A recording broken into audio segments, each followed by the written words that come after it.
안녕하세요. 간단히 소개 먼저 드리겠습니다. 저는 최종호 감정평가사고요. 29기 합격하고 배영법인에 지금 재직 중이고, 합격 당시에 이제 직장 병행을 한 1년 10개월 정도만 합격을 해서 지금 그 이후에 그냥 강사로 계속 하고 있습니다. 직장 병행이니까 좀 이렇게 빠듯하게 했죠. 빠듯하게 해서 거기서 키는 실무를 좀 빨리, 그러니까 2차 과목 중에 3과목이 있는데 실무 이론 법규 중에 실무를 좀 빨리 해서 그나마 좀 빨리 했던 것 같고, 그거를 노하우로 이제 합격 이후 지금까지 계속 강사 쪽으로 진행을 하고 있습니다.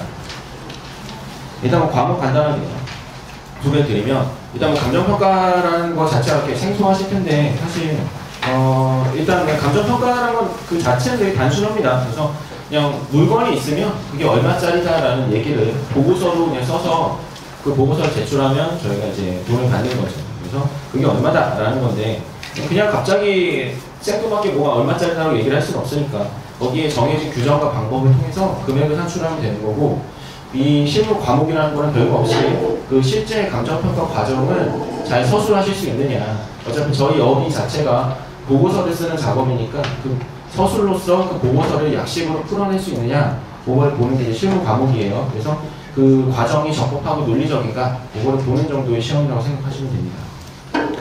근데 이제 실무가 어렵다는 얘기들 많이 하세요, 보통. 그죠? 검색을 하시거나 많이 들릴 텐데, 과목이 좀 특징이 있습니다. 그래서 조금 초반에 처음에 접근하시기 어렵다는 생각이 좀 드는데, 우리가 기본적으로 시험을 보통 보실 때는 수능시험이라든가 아니면 일부 자격시험 같은 거를 좀 보시죠. 아니면 부동산 쪽이면 공인중개사 뭐 이런 것들을 많이 보시는데, 그때까지는 다 객관식이잖아요. 그죠? 그래서 객관식 시험을 우리는 지금까지 많이 봐왔고, 객관식 시험을 푸는 데 있어서 뭐 한 문제 푸는데 한 2, 3분이면 되시죠. 그죠? 왜냐하면 문제를 읽는데 보통 아무리 길어봤자 30초고 수능시험도 지문 하나 읽는데 5분이면 되잖아요. 한 페이지에 넘어가지 않는데, 실무시험의 특징이 뭐냐면 일단 다 객관식이 아니고 서술형도 익숙치 않은데 문제도 좀 많아요. 문제지가 최소 20페이지입니다. 그냥. 근데 이게 4문제가 20페이지. 그러니까 한 문제짜리가 한 7, 8페이지 정도 되는 게 항상 존재해요. 그러니까 내가 이걸 답안에, 원래 답안을 이렇게 딱 찍는 게 원래 객관식인데, 그게 아니라 써내려가는 것도 많은데, 문제는 그 문제도 원래 읽는데 오래 안 걸리는데 문제를 읽고 분석하는 것도 오래 걸려요. 그러니까 답이 안 풀리는 건지, 문제를 모르겠는 건지, 내용을 모르겠는 건지, 뭐가 안 되면 굉장히 혼란스럽습니다. 피드백도 안 되고 내가 뭐가 안 돼서 안 되는 건지에 대한 그 과정 자체가 굉장히 어렵고, 풀이 과정 자체가 너무 익숙지가 않으시죠. 그게 조금 가장 이 과목을 처음에 진입하는데 어렵게 만드는 부분인 것 같고요. 두 번째는 이게 감정평가 학위, 감정평가 박사 이런 거 별로 못 들어보셨죠? 그래서 경제학이나 뭐 회계학처럼 전문적인 학위라든가 이렇게 학술적으로 연구되어 있는 그냥 분야가 아닙니다. 그냥 저희가 일반적으로 하는 업무를 시험에 내는 거예요. 그래서 되게 학술적으로 뭐 근거가 있고 막 이런 게 아니다 보니까 좀 어쩔 땐 좀 두서가 없기도 하고, 왜 이렇게 하는 거지라는 맥락이 없는 경우도 좀 있고 해서, 사실 처음에 학습하실 때는 사실 명확하게 근거가 있고 이거를 학습하면 이렇게 된다라는 산출치가 나오는 게 아니라서, 이게 실제 그냥 부동산 내용을 다 내는 거다 보니까 처음에 이쪽에 업에 관련된 지식이 없으시면 좀 어려워요. 그러니까 이게 이해하는 게 좀 어렵습니다.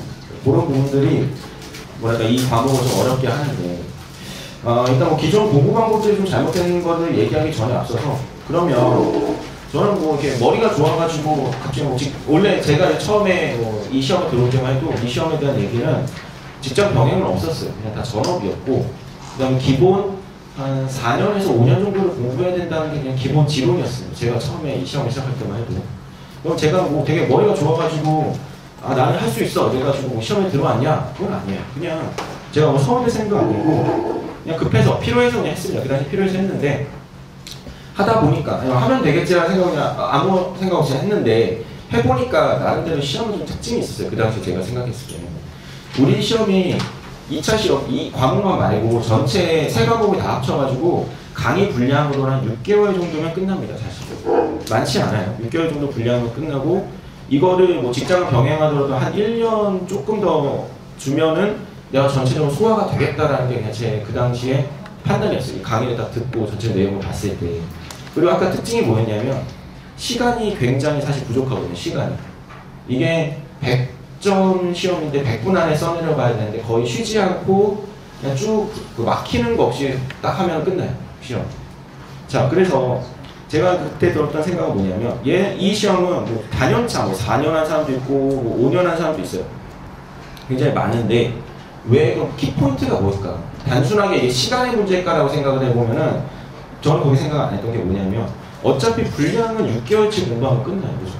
그러면 물론 적은 양은 아니에요. 많은 양인데 그러면 이게 그냥 만약에 시간 제한 없이 넉넉하게 푼다면 사실 많이 공부한 사람들이 무조건 유리해야 돼요. 그죠? 근데 최근에 합격 경험들 보시면 알겠지만 젊으신 분들이 굉장히 많아졌습니다. 그렇다는 뜻은 보통 2, 3년 내에 끝낸다는 뜻이에요. 그리고 저희가 이제 합격생들 저희 회사에 면접 보러 오신 분들 봐도 2, 3년 차 되게 많아요. 그러니까 나이가 일단 젊습니다. 기본적으로. 결국은 뭐냐면 좀 많은 양이긴 한데 조금 많은 양과 촉박한 시간이 결합이 되니까 이거는 공부를 많이 한다고 해가지고 내가 아무 생각 없이 계속 주구장창 많이 반복해가지고 된다는 시험이 아니었던 것 같아요. 그 당시 판단은. 요지는 뭐냐면 이 정도 6개월치의 양은 내가 짧은 시간 안에 얼마나 빨리 풀어낼 수 있느냐.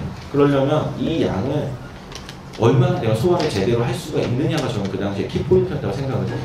그래서 6개월치 정도의 공부량을 뭐 1년 정도의 시간을 들여가지고 충분히 뭐 복습을 하고 좀 진도가 늦더라도 굉장히 소화를 시키면서 그 당시에 공부를 했었거든요. 근데 이렇게 하고 나요. 그리고 그 당시 생각도 그랬어요. 내가 아무리 시간이 없어도 초반에 한 1년 정도를 제대로 공부를 해서 더 이상 공부를 할 게 없게만 잘 만들어 놓으면 내가 설령 운이 안 좋아서 그 해 시험이 안 돼도 그 다음 해 시험에서는 크게 공부를 할 건 없겠다. 그냥 연습만 하고 타이밍 맞춰서 들어가자. 원래 이 생각이었었거든요. 단지 그 당시 이게 잘 돼가지고 그냥 좀 빨리 끝난 건데 이런 전략으로 그 수험을 합격을 했고 아직도 이제 그런 강의를 합니다만 이제 와서 돌이켜보면 기존에 왜 4년이냐 5년이라는 얘기했다는 게 사실 기존 수험 계획은 조금 공부 방법이 굉장히 올드했습니다. 보면 우리는 기본적으로 서술형 시험이기 때문에 거기에 맞춰서 아까 말한 것처럼 시험의 특징이 있기 때문에 거기에 맞춰서 내가 어떻게 공부해야 될지 전략이 있어야 되는데 대부분은 옛날에 객관식 시험을 보던 것처럼 똑같이 공부를 합니다. 객관식 시험은 문제 읽고 푸는데 한 2, 3분이면 다 끝나요. 그죠? 그렇기 때문에 얘네들은 문제를 보는 순간 포인트만 알면 돼요. 이 포인트가 내가 아는 거에서 맞냐 틀리냐만 판단하면 되기 때문에 별로 기본 내용을 그렇게 깊게 공부하지 않아요. 여러분들이 공무원 시험 공부하지 않는 이상은 책을 달달달 외우거나 뭐 정확하게 이해를 하거나 그러지 않죠. 그냥 어느 정도의 자격시험들은 강의 한번 듣고 책 한번 보고 문제 풀다 보면 자연스럽게 학습이 되잖아요. 그죠? 근데 여기 시험은 문제 하나 푸는 데만 40에서 50분 걸려요. 문제 딱 한 문제 푸는데. 그리고 이거를 복습하면 어떻게 했어요? 또 똑같이 40분, 50분 걸리거든요. 객관식은 2, 3분 내에 끝내는 문제들이 여기서는 1시간 반이 넘게 걸려요. 그러면 양도 많으니까 문제를 많이 풀어서 그 많은 양을 문제 풀이로 커버가 안 되거든요, 사실. 근데 그거를 하고 있어요, 기존에. 아마 다른 학원에 상담 가셔도 비슷한 얘기 많이 들으실 거예요. 여러 번 봐야 돼요. 책을 4-5번 봐야 되고요. 문제집을 4-5번 풀어야 되고. 합격 수기나 이런 거 보셔도 아마 똑같은 얘기 있을 거예요. 그게 물론 그렇게 하면 되겠죠. 어떻게? 많이 하면. 3, 4년 투어하면 됩니다. 근데 누군가는 그걸 빨리 끝낼 수 있는 거죠. 그렇게 안 하면. 그래서 서술형 시험에 맞게 공부를 해야 되는데 그런 전략이 거의 없었어요. 그러다 보니까 단순 반복합니다. 될 때까지. 근데 상식적으로 내가 문제를 2번까지는 그렇다 치는데 한 3번 풀어보고 안 되면 다른 전략을 생각을 해야 되는 게 기본이잖아. 내가 3번이나 푸는데 왜 안 되지? 이 생각을 해야 되는데 그러면 4번 풀면 되겠지. 5번 풀면 되겠지. 계속 풉니다. 똑같은 문제집을 5-6번씩 푸신 분들이 과거에 되게 많았어요. 진짜. 그렇게 시간 낭비를 합니다. 근데 이게 별거 아닌 것 같지만 아까 말했을 때 문제 하나 푸는데 1시간 반 걸린다고 했죠. 그러면 100점짜리 하나 풀면 보통 반나절 이상 걸려요. 전업이어도 하루에 반 이상을 실무를 그냥 문제 풀다 끝나요. 근데 그렇게 해서 한 4-5문제 풀고 끝이에요. 그러니까 시간 로스가 굉장히 많았던 거죠. 사실. 그리고 이게 문제 푸는 것 자체도 굉장히 복잡하기 때문에 문제지의 양이 많고 답안도 서술해야 될 게 많다 보니까 그거를 좀 내가 전략적으로 이렇게 뭐가 안 되는지를 찝어가지고 좀 공부를 해야 되는데 그냥 안 되면 그냥 다 모르는 거겠지라는 그러니까 뭐가 안 되는 건지에 대한 정확한 피드백도 거의 없어요. 그러니까 이게 어마어마한 시간을 잡아먹습니다. 솔직히. 이것만 줄여도 2차 시험에 시간이 많이 줄어요 사실. 그리고 이제 결론적으로 이게 다 부동산에 대한 얘기가 거의 대부분입니다. 80%는 부동산입니다. 그러면 이거를 우리가 이게 실물로 보면 이해가 빠르죠. 아, 저렇게 생긴 빌딩 이렇게 아는데 이거를 문제를 내면 이렇게 글로 나와요. 글로. 사실은 이런 게 이 글을 보고 내가 사실은 어떤 부동산겠거냐고 이해를 하고 이제 대충 나의 상식선에서 맞춰서 풀어야 되는 건데 그런 거에 대한 이해가 전혀 없이 특히나 막 대학교 졸업하시고 수험 들어오시거나 학생 신분에 들어오신 분들은 부동산 쪽을 거의 보신 분들이 없는 경우도 있기 때문에 굉장히 이게 뭔 소리인지 잘 이해를 못해요. 이게 어느 정도 이 물건을 알아야 사실 문제도 풀리고 이 사람이 이렇게 판단했구나를 아는 건데 그런 이해도가 전혀 없이 접근하는 경우들이 꽤 있죠. 그래서 그런 과거에 잘못된 부분들이 1회 때부터 제가 진입할 때까지만 해도 그때까지 한 29년을 시험을 본 거니까 그때까지 다 그런 공부를 했습니다. 기본적으로 4, 5년씩. 그래서 이제 꼭 저희 학원에 다니지 않더라도 여러분들이 이 시험에 들어가실 거면 전략을 잘 세워야 되는데 저는 특히나 실무는 약간 계산하는 부분이 조금 있어요. 그래서 수학 문제처럼 연습을 많이 하면 되겠지라고 생각하시는 분들이 있는데 이거는 그냥 결과치만 숫자로 나오는 거고 결국 논술 시험이기 때문에 내가 문제를 어느 정도 풀게 해야 되겠지만 그게 중심이 아니고 확실하고 정확한 내용을 이해하고 아까 말한 그 시험 분량은 내가 국 찌르면 바로바로 튀어나올 수 있게끔 얘기할 수 있을 정도가 돼야 시험에 이제 내가 무난하게 풀 수 있습니다. 그러려면 기본 내용 이해를 제대로 하고 복습을 좀 철저히 해주셔야 돼요. 그래서 처음에 강의 듣고 내용 복습할 때가 제일 중요해요, 사실은. 이게 왜냐면 예시 들었잖아요. 객관식에 우리 여기 처음 오신 분도 있지만 여기가 신림동 쪽인데 신림동에 대해서 대략 요 기호들을 보면 객관식 요거 문제들을 보면 어느 정도 찍을 수 있죠. 대략 내가 감으로. 근데 여기에 대해서 서술하라고 그러는 건 전혀 다른 얘기잖아. 내가 필요한 제반 지식이 객관식과 서술형은 완전히 다르기 때문에 거기에 맞춰서 그만큼의 내가 알고 있어야 되는 지식의 양이 좀 달라지는 거거든요. 그거는 문제풀이로 커버를 하는 게 아니고 강의를 들 때 정확하게 내가 이해하고 내 거를 만들어야 사실은 됩니다.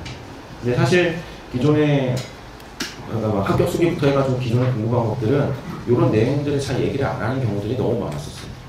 그래서 거기에 너무 휩쓸리지 마시고 자기만의 좀 전략을 세워야 되고 특히나 실무 과목 같은 경우에는 그냥 원래 객관식을 딱 내용 듣고 문제 못 풀면 이게 안 풀린다 그럼 여기 돌아가면 바로 돼요. 왜냐면은 이걸 몰라서 못 풀었구나 바로바로 알 수 있어요. 근데 실무는 그렇지 않습니다. 보통 내가 이 답안을 못 쓰는 데 있어서 문제점들이 그러니까 포인트들이 한 4-5가지는 최소 있어요. 그러니까 내가 그 내용 자체를 모르는 경우도 있고 틀을 모르는 경우도 있고 틀은 아는데 그 안에 세부 내용의 기준들을 모르는 경우도 있고 아니면 내가 아직 계산이 숙달이 안 되는 경우도 있고 쓰는 것 자체가 익숙하지 않은 경우도 있고 다 다르거든요.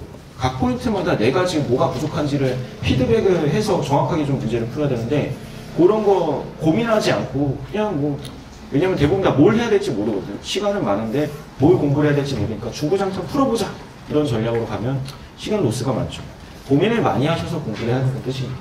남들 어쨌든 상대평가이기 때문에 내가 남들보다 좀 빨리 받고 싶으면 남들보다 좀 더 효율적으로 공부할 수 있는 방안은 고민을 좀 치열하게 하셔야 돼요. 그래서 내가 뭐가 안 되는지를 흔히 메타인지라고 그러죠.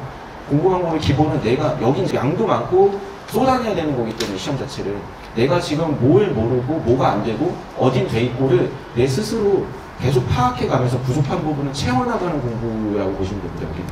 그래서 그런 부분들을 전략에 맞게끔 잘 풀어나가는 게 사실 제일 중요해요.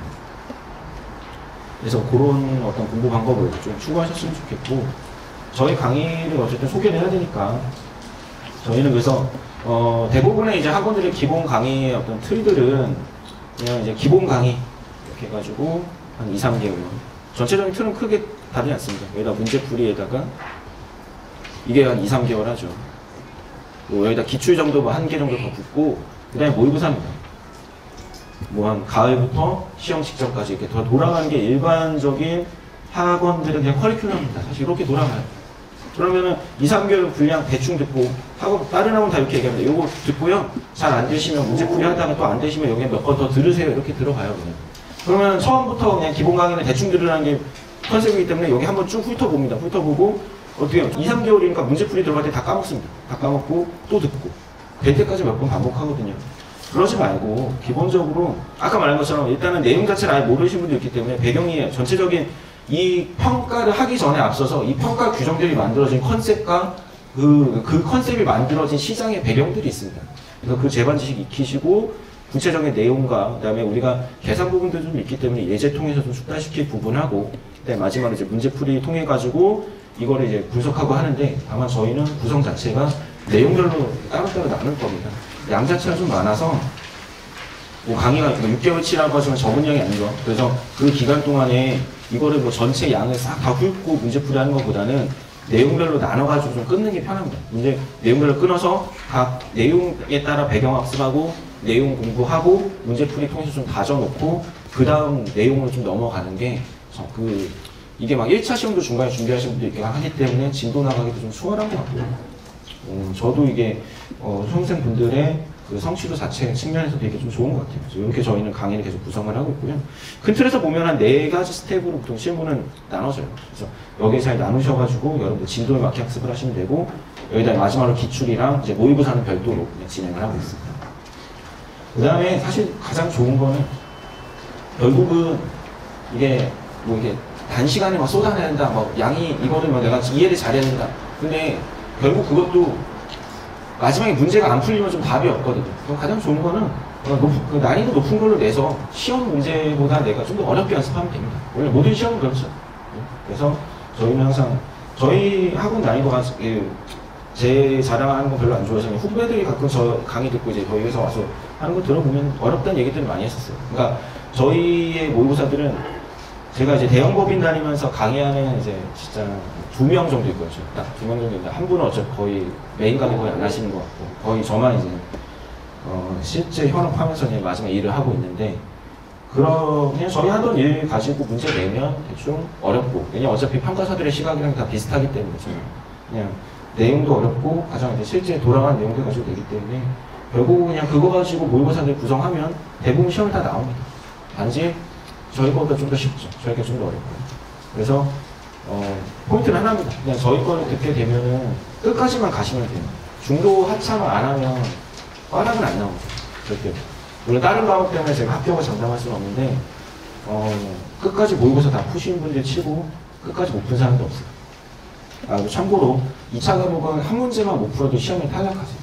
그렇게 생각하시면 편합니다. 그러니까 2차 3과목 중에 만약에 한 문제, 그러니까 각 과목 중에 만약에 한 문제라도 못 푸시게 되면 대부분 합격선에서 멀어진다고 생각하시면 돼요. 진짜로. 왜냐면 붙은 사람들 치고 문제를 못 푼 사람은 없어요. 그거는 이게 부분 점수가 있기 때문에 내가 문제를 잘못 풀면 점수가 들어오지만 안 풀면 아예 안 들어와서 어쨌든 상대평가다 보니까 안 푼 게 있으면 거의 합격선에서 좀 멀어지거든요. 그러면 이런 식으로 이제 어떤 문제든 난이도 높게 풀게 되면 여러분들 시험장 가서 문제를 못 푸는 상황은 없기 때문에 다른 데는 꽈랑이 나오고 저희는 잘 안 나올 거예요. 그래서 그런 부분들. 그 다음에 마지막으로 이게 저희가 양이 많은데 막상 저희가 실제 업무에 쓰는 양은 그 내용 중에 업무에 쓰는 양은 진짜 협소하고 얼마 안 되거든요. 그래서 그 중요도에 맞게 중요한 거는 철저하게 공부를 하고 잘 안 나오는 부분들은 거기에 또 그 나름대로의 전략을 세워서 공부를 해야 됩니다. 그래서 그렇게 맞춰가지고 저희가 강의를 하고 있기 때문에 그런 부분 좀 참고해 주시면 좋을 것 같습니다. 그래서 사실 실무는 양이 되게 중요한, 그동안은 그랬고 아직도 통설은 남아있잖아요. 항상 양이 부족하다 이런 얘기를 하시는데 그렇지 않습니다. 항상 저한테 다른 학원 다니거나 뭐 처음에 공부를 좀 해보시거나 다른 학원 다니시고 다 저한테 항상 얘기하는 게 저는 이거를 그랬고 이렇게 뭐 문제 몇 번 풀었고 했는데 뭐 잘 안 돼요. 이런 상담이 항상 와요. 근데 뭐 저희 학원 다니시건 말고 여러분들이 혹시나 이 시험을 준비하시면서 생각을 해야 되는 거는 내가 지금 뭘 얼마나 풀었고 뭘 학습했고 이게 중요한 게 아니라 내가 지금 어떤 공부가 필요한 거고 왜 이걸 학습을 해야 되고 내가 왜 이 문제를 풀어서 뭘 얻고 싶은가 아니면 어떤 부분을 채워넣고 싶은가로 좀 전략을 수정을 하셔야 돼요. 그렇지 않으면 그냥 남는 시간 허송세월 그냥 할 거 없으니까 문제라도 풀자. 왜 불안하니까 그냥 그렇게 하면서 시간을 때우게 되면 시간을 잘 가죠. 시간도 잘 가고 충실하게 뭔가 한 것 같은데 생각보다는 성취도가 잘 안 나고 그런 부분들 잘 보완하셔 가면서 공부를 하시기를 바라겠습니다. 실무 설명회는 여기까지 하도록 하겠습니다. 감사합니다.